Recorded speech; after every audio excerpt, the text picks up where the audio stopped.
My name is Portia Childs, and I'm currently working with the Office of Graduate Student Life here on campus.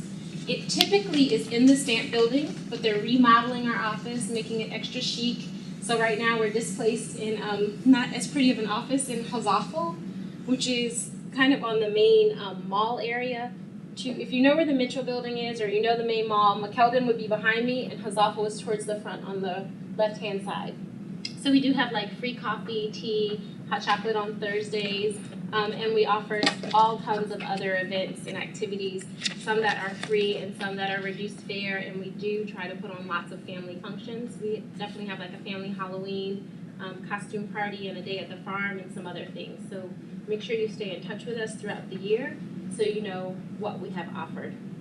Am I in your way here? No, I was going to introduce you before we started. Maybe you could do a better introduction because you...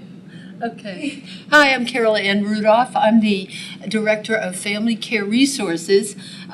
My company has been providing help to employees all over the Washington, D.C. area, in other universities and government agencies and private corporations, law firms, since 1985. And I had 3 years ago, right around this time, won a contract here to provide help to not only the employees, faculty, and staff, but to the students of the university, which is very special and very new because none of the other universities offered that. I've been working diligently for the past 3 years to advise parents who are parents-to-be and parents who have newborns, who have preschoolers, who have toddlers, who have school-age children. And we also offer elder care. I know that probably those of you who are here rarely have that issue. I hope you don't for a long time, otherwise you'll be called sandwich generation family.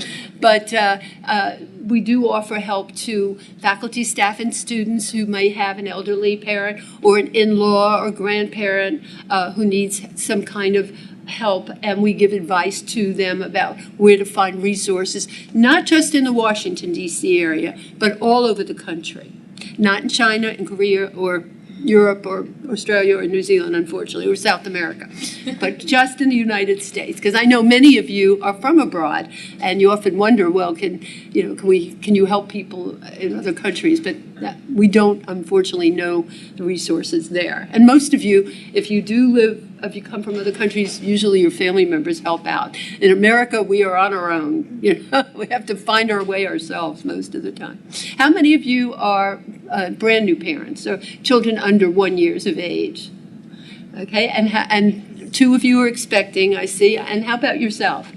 Do you have any children? I don't have, but I'm being prepared. That's good. I'm preparing to. Yes, in fact, I have an appointment with somebody next week who, she and her husband are coming in. They're not pregnant yet, but they want to know what it costs to have children.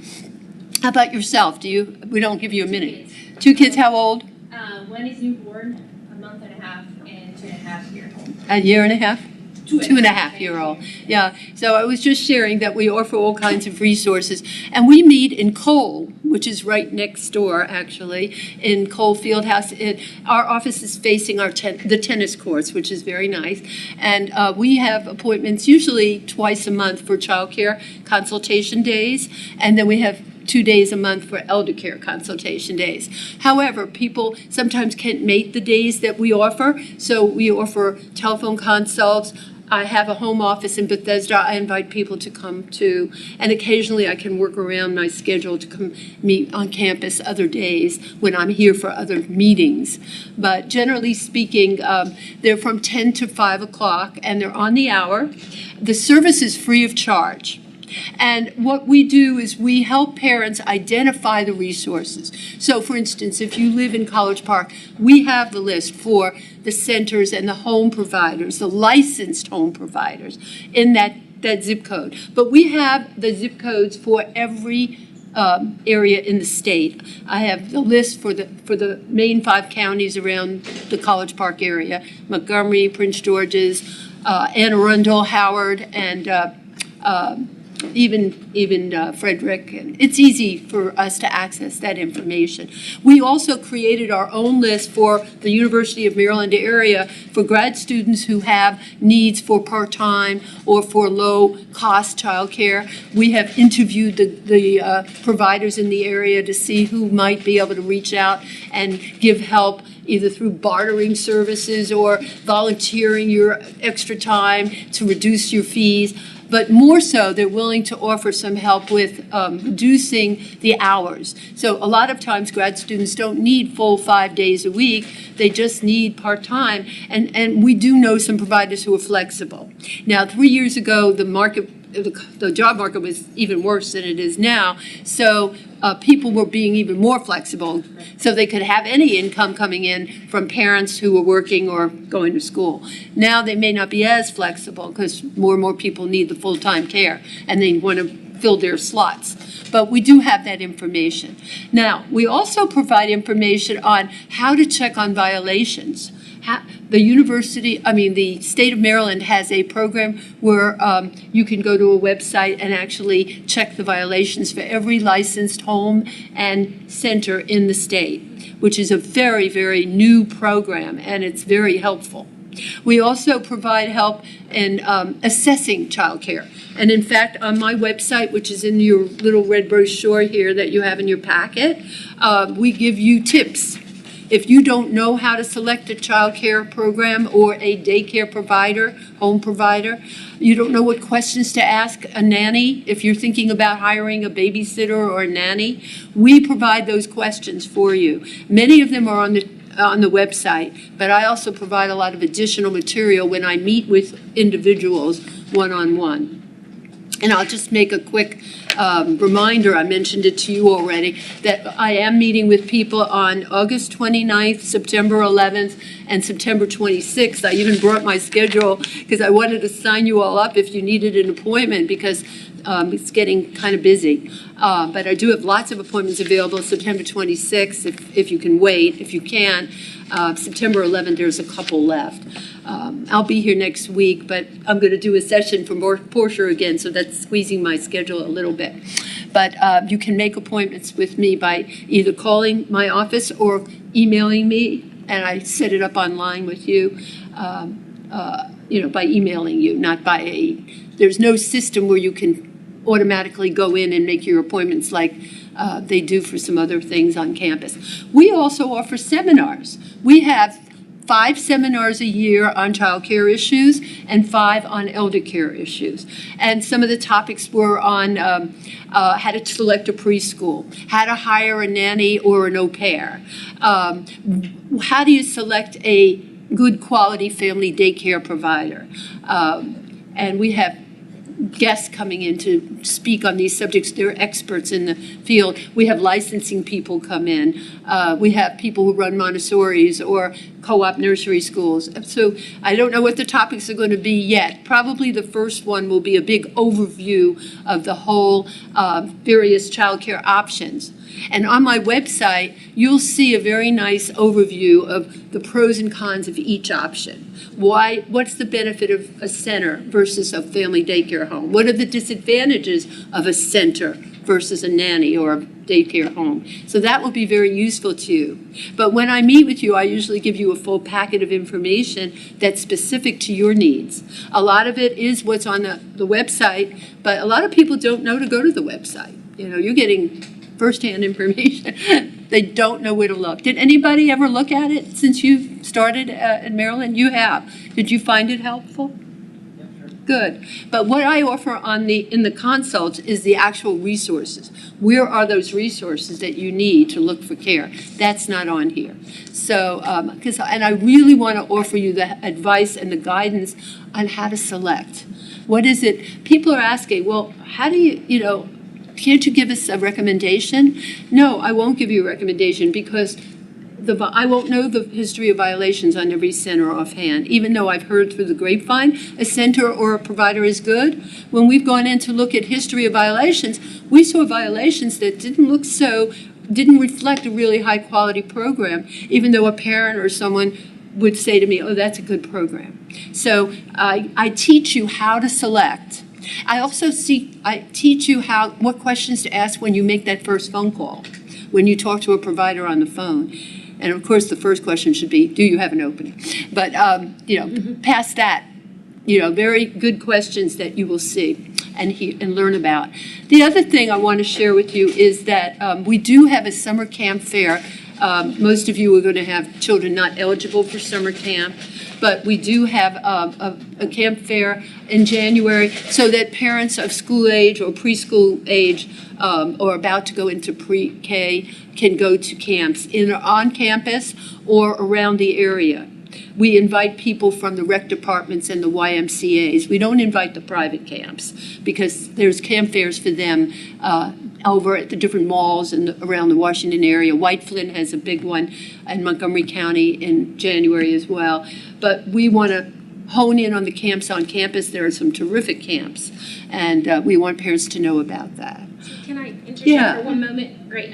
We were going to start off kind of talking to you guys about your rights as student parents, and then we're going to come back to the services. Oh, I'm so sorry. No, it's fine. Go Oh ahead. my- You can tell I'm enthusiastic about And what I I am do. too. Like I love. So this is kind of the agenda. We were going to talk about the rights because the university did kind of pass a new law or policy that has specific rights for parents or soon-to-be parents, whether you're adopting, whether you're male or female. So you all have the same rights, and I want you to know what those are. And then we'll come back to Ms. Rudolph so she can continue to talk about the services on and off campus, and then just some tips to kind of balance schoolwork. However, this is really guided by you guys, so if you came with specific questions or if you have specific needs, or if you already have a suggestion because you've done it, please feel free to offer it. Good. So that's kind of the flow. The student parental accommodation policy, and you all have a copy of it in your folder, it provides up to 6 weeks during which a new parent can postpone the completion of academic requirements. And then if you're at the dissertation stage or further along, you can have almost up to, I think, a year. That's 6 weeks. If both parents are in school, both parents are allowed to have 6 weeks separately. So it doesn't have to be a joint 6 weeks altogether, 12 weeks, but you have to take them all at one time. So you can't take 3 weeks and then 3 weeks later, a couple months later, you have to take the 6 weeks all at one time. During that 6 weeks, it's not considered like a time where you're like a leave of absence at all. So you still remain fully registered as a student. You have access to everything that you would have as a student. All of your rights, everything remains in place. So access to the library, access to parking if you pay for parking, all of those things remain intact. And the deadlines are kind of something that you'll agree with your faculty members. So you'll work beforehand. There is an application that you have to fill out, and it has to be done 6 weeks prior to the time that you want it to start, or 8 weeks prior to the time you want it to start.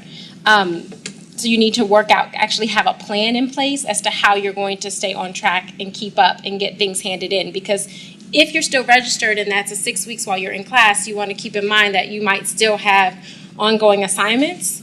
So you have to have a plan in place as to how you're going to still have those things due or, hand them in time. Are there any questions yet about this policy or plan? Okay, so it's there in your folders. They do a pretty good job of describing it. The application is online. You can fill it out. I would definitely say fill it out beforehand because those last 8 weeks is kind of, I'm sure, crazy. Just one tip. You Yeah. have to have a document from your Advisor. or your adoption agency stating a specific date, and sometimes that can take a while to get. Like it took me 2 months to get it from my OBE, so it was like, the 8 weeks is coming. Yeah. And so just be aware that is something that can delay getting your application. Thank you. And that's some of the advice that we've gotten. Actually, I'll show it to you in a moment, to do it far in advance because you can do it before the 8 weeks. Most women are given a due date pretty early, so you can have the person sign off on that. Of course, you could have the baby earlier and then you would have to adjust, but at least you can have the paperwork in. So some of the limitations and some of the creative solutions that I've heard, and please tell me if this works for you or if you've heard of other things, about kind of this policy is that they say that it's only for full-time students. If you're a part-time student, I'm sure that you could advocate with your advisors or whomever to try and get this, but the policy, you're supposed to be a full-time student for at least one semester in the past and a full-time student at the time of the petition. What people have been doing, or what are some creative ways of doing this, is that when you're a graduate student, your registration isn't necessarily done by credits, it's done by units. And so this is kind of an outline of the units. Grad courses are 600 to 897, those are the numbers, and each one is 6 units per credit. So typically we think, okay, I have to take 3 classes to be a full-time student. But if you did an independent study and took 3 credits and you were working on something independently, there are other ways that you can work around it. And you can also, if you have an assistantship, a part-time or a full-time assistantship, then you can take less classes. So really you could still be a full-time student with 2 courses if you had a half assistantship or full assistantship. Are there other creative ways that you worked around it, or did you? If you're past your qualifying exams and you're Yes. automatically registered for all, I mean, $8.99, exactly. So that's where I'm at, which I was really glad.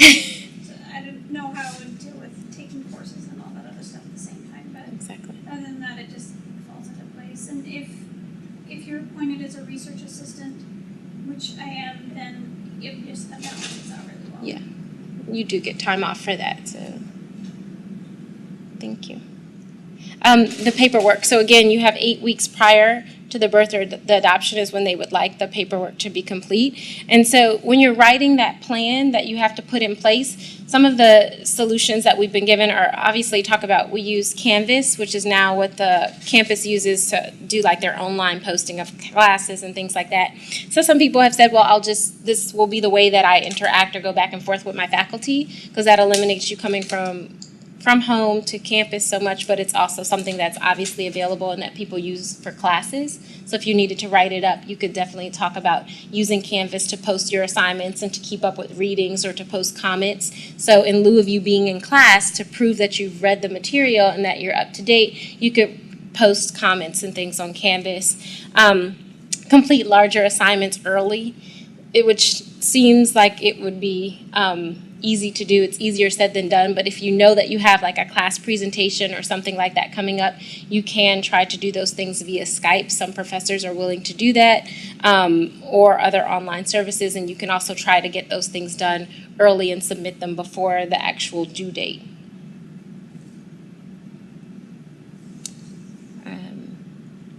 So this is just a quote that I had seen, that although sometimes subtle, there are constant reminders in the social and physical environment of the university that graduate student parents and their children do not truly belong. And I hope that people don't feel that way here, but certainly there are people who say that they feel awkward, like you shared, may I? When you walked in, you were like, it's so awkward being on campus and being pregnant, because you don't know the perceptions that people have of you or that they think, and so certainly we want to make this a place where people feel welcome and their kids feel welcome as well. In terms of the services that are offered here on campus, the institutional services, so we talked about the parental accommodation policy. Leave of absence is available, so if it does get to be too much or too tenuous, or you really need to kind of stop your study, you can take a leave of absence. That is an alternative. And there's more information about that in your packets as well. The family care and resource and referral services here on campus that Ms. Rudolph runs.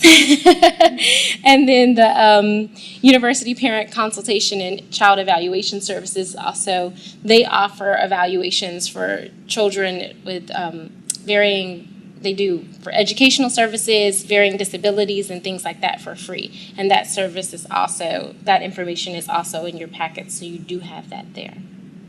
Are there questions yet? No? Okay. Childcare. So this is the childcare expert. But certainly here on campus, we do have the Center for Young Children. It is the only educational facility or school that we have on campus, but it's for younger children, and there are almost never any vacancies. So it is very, very hard to get a spot there. The wait list is extremely long, and part of the reason why Ms. Rudolph and her services are so widely used is because I think they only go up to age 6, correct? Yeah, they start at 3. So yes. Those of us who have, dealing with young infants and toddlers can't get in, and you must apply as soon as you have the baby. Yeah. But we do have childcare referral services, again, that Ms. Rudolph runs. And then we have on-campus summer camps, and those are for children with different age ranges and different abilities, different interests. They do everything from art to electrical engineering, and from kind of the younger ages, I think 5 and 6 is the youngest that they take them, up to 18. So I put the links in that information also in your packets. You have access to all of that. We do live like Montgomery County and PG County. Are any of you guys from Maryland? Or yes, from Maryland. Montgomery County is one of the best school systems in the nation, public school systems in the nation. And people are worried about PG County. I live in PG County. I think that's because they compare it to Montgomery County, which is so great. But certainly there are lots of options and stellar educational opportunities for children, both private and public here. And I think definitely like touring the schools, it's worth giving them a look. The campus facilities, we do have lactation facilities on campus, and they've created even more. It's grown exponentially, so I know it's too tiny to see here, but you do have that list as well as which bathrooms have full changing tables and things like that around campus, so that when you bring the baby, Mike, you know which bathroom you can go into in the library, so you can change the baby while you're reading your books. No way. There is also healthcare, and that information is also in your packet. So there are family healthcare plans available to students should you choose to partake in those. So I'm going to turn it back over to you, and then I had a slide that somehow disappeared. So very quickly, just some of the other tips that students who couldn't make it, we had hoped to have a panel of graduate students who were also student parents. But some of the things that they said, if you find a friend, whether they're in your program or not, who also has a child, shared childcare. So when you're planning your classes, perhaps you're taking classes on Monday and your friend takes them on Tuesday, and then you basically share childcare. So on the day you don't have class, you're watching you and your child's friend, or you have a spouse or a grandparent or whoever can do it, that's fine. But that's a way to kind of start a support circle, because it's really good to have people who also know what you're going through, and to really have people who can push you along. I saw the face. Is that true or what? Because some people really can't comprehend until they're in your shoes. So that's one of the kind of tips or pieces of advice that I was given to share with you guys, and also pre-made dinner meals. So what that looks like, what one of the people shared with me, is kind of cooking a lot of things on the weekends and freezing them, so that way it allows you, especially if you have classes in the evening or you have to be somewhere, you can still have nutritious meals for yourself and your family if the bulk of that falls on you, without having to sacrifice a lot of time and things like that. So those are some of the considerations that I was told to share.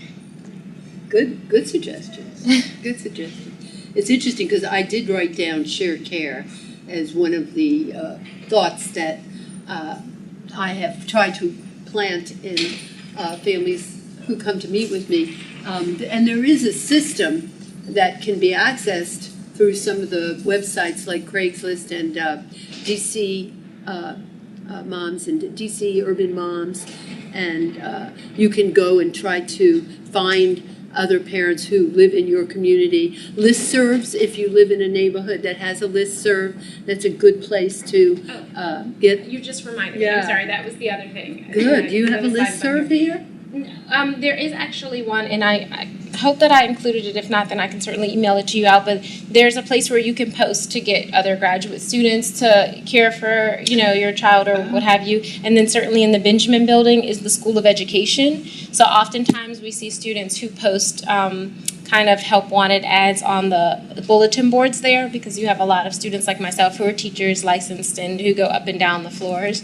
So that's another good place to look for people who care about kids, or at least have pretended to care. I care. Yeah. So it's good. Also, Quick Jobs in the Career Center has a link to Quick Jobs, and you can post an ad for students on campus who might be interested in babysitting. They may very well be in a different department than family science or education, but have had a lot of experience babysitting for various reasons. So Or there may be a student whose wife is home with a child who is looking for extra work and could come to your house with their child, or vice versa. So that could be a way to do it. I do offer parents who are looking for babysitters, either part-time or full-time, a website, a page of websites that they can use. Care.com is one, Sitter Cities is another, and then I have lists of private agencies as well. Most of the students can't obviously afford that. Most of the faculty can't either. But I do think that you hit on some very good things, like when you mentioned the leave benefits. Also, if you are in a position to schedule your classes or your work around your spouse's schedule. It's not rocket science that you're not thinking that you're thinking of that, but it's not always possible. But sometimes it is.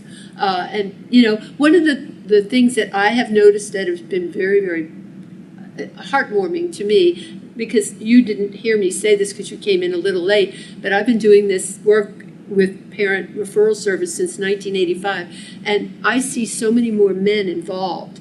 They are the ones who are coming in for the consults with the baby in hand, carrying the baby and asking if they wouldn't mind if I wouldn't mind if they changed the diaper before we started a consult, and they're schlepping from Anne Arundel or Howard with the baby because mom in a full-time job back to work already, or a student full-time at medical school. So I'm seeing tremendous involvement, and look, here's proof of the pudding. We have more men sitting here than women today.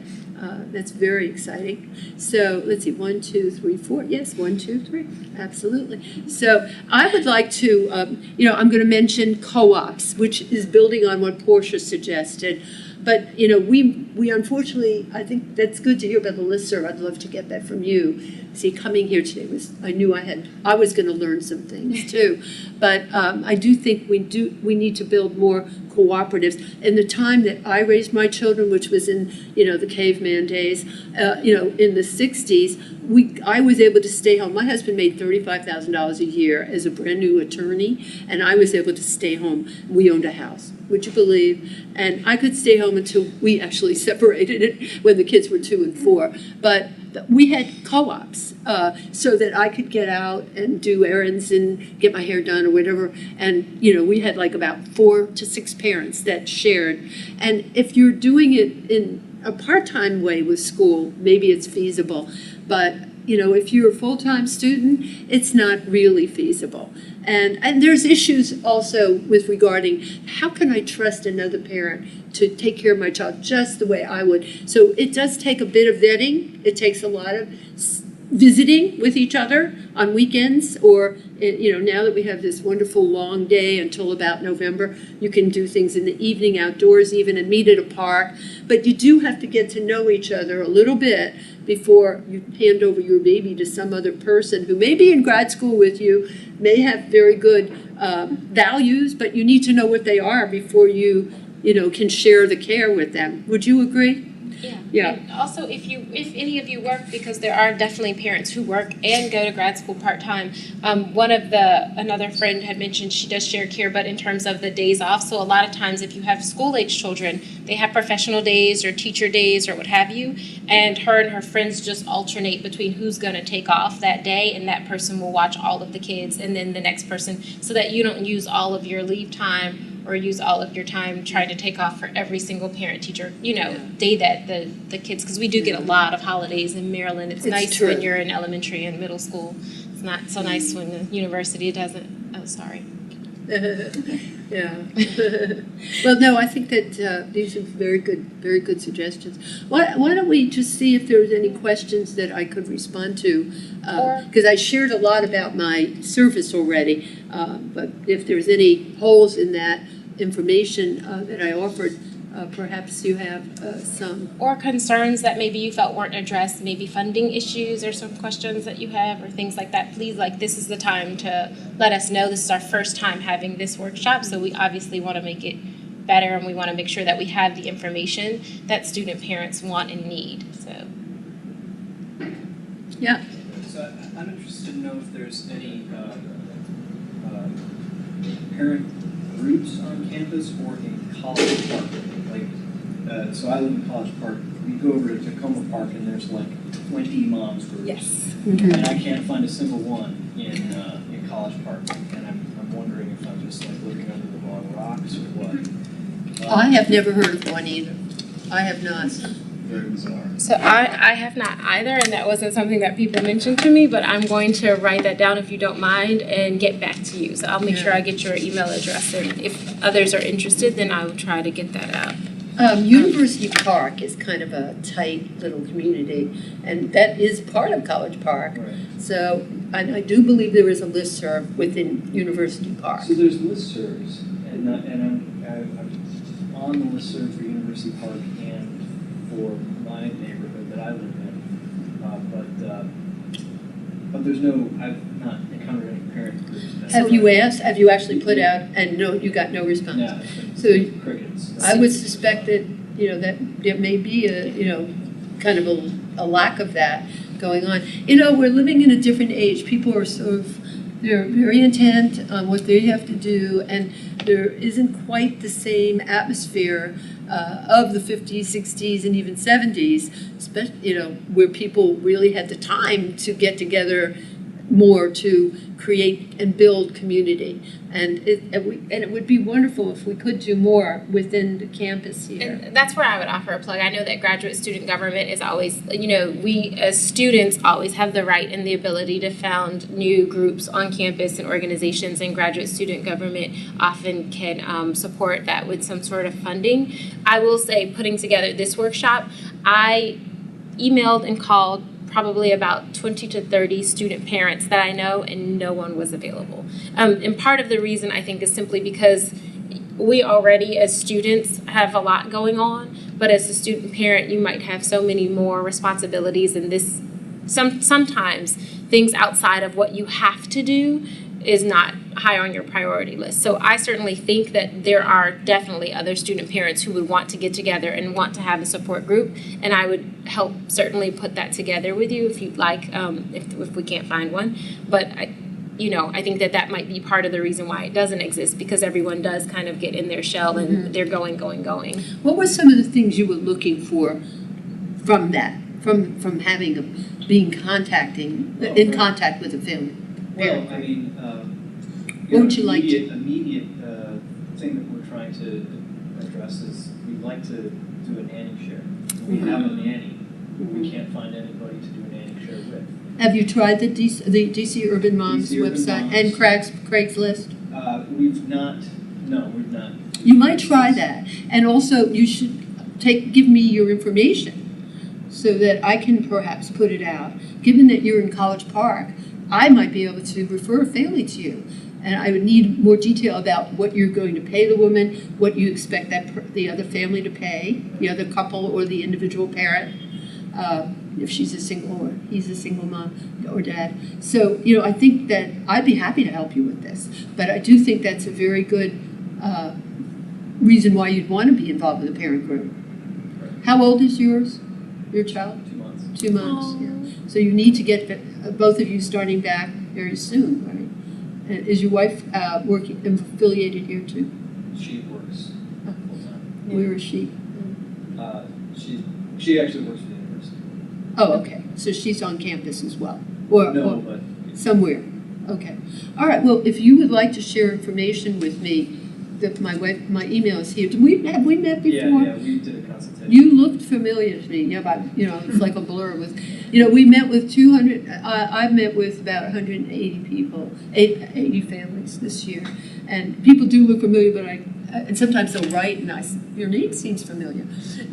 So that would be great, especially if you're nearby. This could be a very helpful way of supporting some of the needs of some of the families. Any other questions or concerns? Are you looking for childcare now for the baby? Actually not. My mom is here, so she's taking care of both of them, but actually she can't really take care of the baby and a toddler, so I'm looking for at least part-time daycare or anything for my toddler. Then when my mom leaves in December, then I need something for both of them. Yeah, in December, yeah. And I think it's smart to start now. And I think that's one of the tips that I would like to offer is, for those of you who are here, obviously, you're very concerned about your family situations, not just for childcare, but for other things as well. But definitely sharing that with anybody you know. People have come to me a month before they needed to go back to work, and they didn't even know that they had to look about a year in advance or less. Yeah, from my experience with infants, you really want to start looking at the daycares like really early. Yeah. So where do you live? I live in Silver Spring. So that's a huge zip code, and I've got a current list I just received from the state. I ask for the list once a year, and I'm having an IT person hone that list for Silver Spring, Gaithersburg, Bethesda, College Park. We have all the different counties, as I mentioned earlier. So I can get that to you. And, when I have interns, and I'm not so inundated myself, I get the interns to actually do searches for families. So we can actually call the providers and see who has availability. And I have literally been on the phone on Sundays and Saturdays and evenings making calls for people in emergency situations.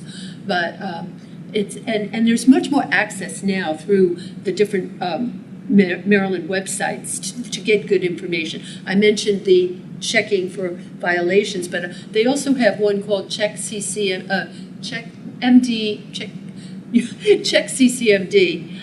Nope, I'm sorry, mdchildcare.org, MD Childcare. And that one you can access specific details through putting in your zip code. You have a username and a password, and then you can keep doing the searches anytime at night or day, and put in a zip code. Oh, well, 20910 works for me, but maybe 20902 could also work, so I'll try that one, and a whole bunch of names will pop up, and they'll tell you prices, what ages they serve, whether they accept subsidies, things like that. If they smoke, if they have pets.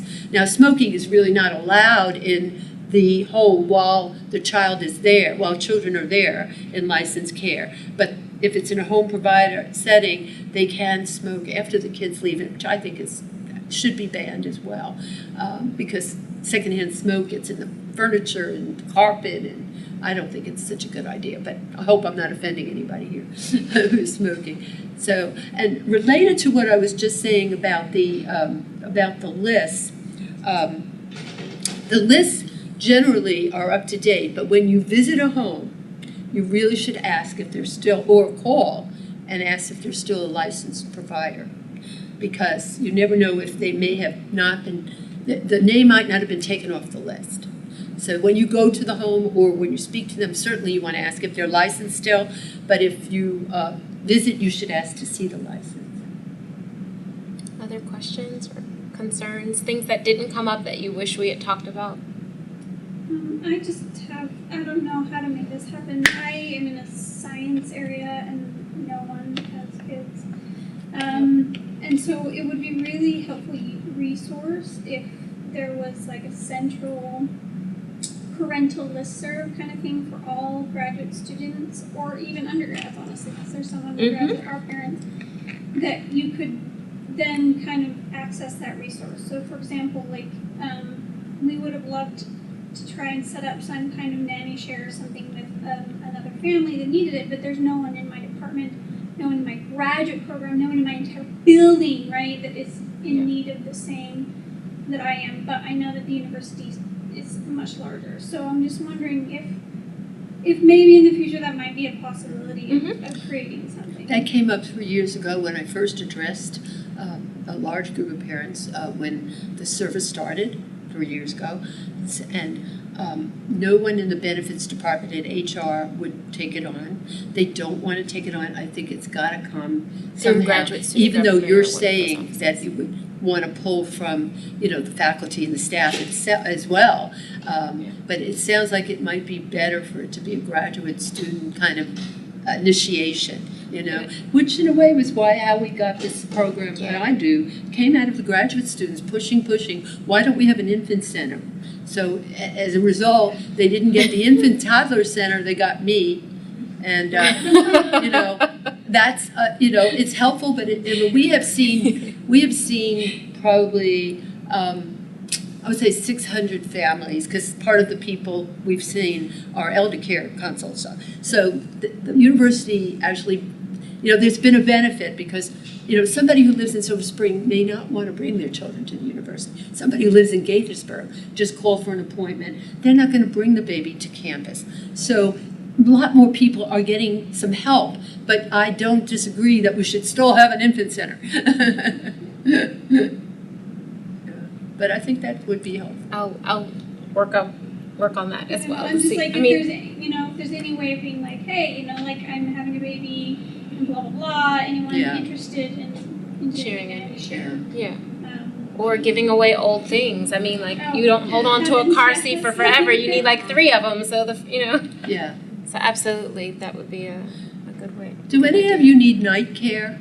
Late night care, like round the clock or anything like that? Because that is actually, you can find those hours, by the way, on that MD Childcare website that I mentioned. But, we help with that too. But I just thought that is also very useful to people who have work weekends. I know a lot of researchers. I used to run the Childcare Center at NIH, and we had researchers coming in to do experiments on weekends, but they didn't, one parent, luckily, could depend on another parent at times, but not always, because in research they travel, and the spouse wasn't always available, so they had to rely on other family members. But there is childcare available 7 days a week. You have to find it. That just triggered the other thing that was on my last slide. Good. Sorry, but there is a big push, even now at the master's level and the PhD level, to publish and to present at conferences, and a lot of times those things can be difficult to do if you're running or heading, joining in a household. So some of the things that we were told were, obviously departments generally they might have travel funds available, and they usually have funds for students to attend conferences, but you have to ask to find out about it, so that could alleviate some of the cost. And the other tip was you don't have to go to the conference in Argentina. Oftentimes there are conferences in our regional area, so that way you could do it in a day trip. He's like, Argentina? Yes! No, Mike, don't go to Argentina. Go to the one in New York or Pennsylvania, where you can go and come back on the bus for $30 in one day. That was the other tip. And then also to not get discouraged, especially with the publication piece, with being the only person in a department, or feeling like you're the only person in a department or even in the universe who's going through what you're going through. You're not the only parent, and there is support here. We definitely have counseling services and things like that available, so that information is there. But it's really about finding a group of people who have been through the same experience. So they really say find your support group, and it's good to have other students that have gone through it, because they can help guide you, and you also can help each other. So look around the room. If you didn't know anybody else before who was going to school and has a child, at least now you do. And this might be a good place for us to start that group that we were looking for. And I'm willing to head it up. I'll even get pregnant. I already told my husband. Yes. He's like, another client. Is this a hint? And I was like, yes, get ready. So getting too old. I'm 33. All right, sorry, too much information. Other questions or concerns? Yeah, I was going to address the issue about the part-time, you might need some care for your toddler. And there are providers that will consider these part-time slots. I had mentioned that earlier. And it's very hard to find infant care part-time in a center. They don't want to take your child part-time. They want to fill that $300 a week slot or $400 a week slot. But the family daycare providers are a little bit more flexible. And so I think that could very well meet your need. Or, for instance, if you wait long enough, his son or daughter will be old enough to play with you. There you go. No, I mean, we can start something right here. Yeah. We have similar needs. And there We'll need support groups. Exactly. And that's the other thing, if we all had, similarly, if we took class on the same night, then that shared nanny, we could have a central location, and where that nanny could watch, all of the kids, or maybe not all, if that's too many. You're getting two or three of them. You're getting into some licensing issues. Where would you do this? Yeah. I mean, there are some issues related to What's your first name? The person who has the nanny. Oh, Paul. Paul. Yeah, I mean, if Paul's nanny took care of his baby, in fact, she really is supposed to have a license to take care of another baby in his home, because that child is not a relative, and he's not really employed. You're not.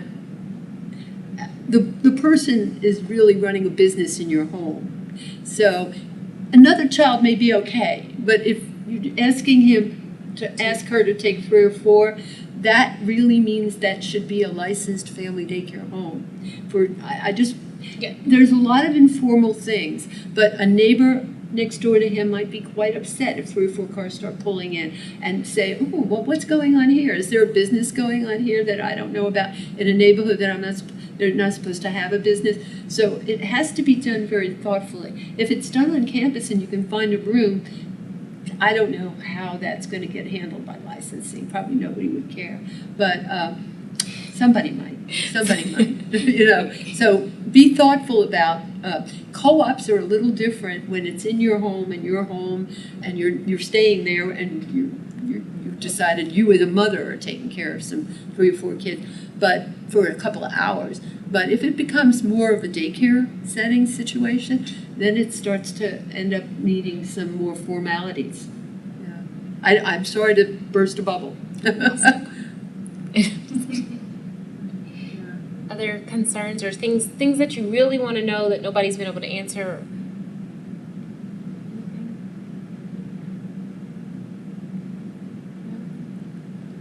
Well, if you think of anything, please certainly contact Ms. Rudolph or let me know. I'm going to ask those of you who didn't sign in to please sign in, and if you didn't get a raffle ticket, we are giving away a $75 Target gift card in the next week or two to any students who've come to our Welcome Week events.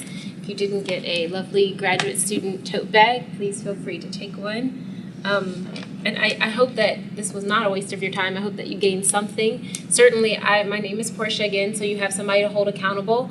I'll be on the job. I'm gonna see what I can do about the parental listserv, and certainly finding, a group here on campus, even if it's kind of self-created and, we do what we need to do. So. I think we found the right person for the job. Yeah, I like this. In 3 years, I haven't met anybody like her. So.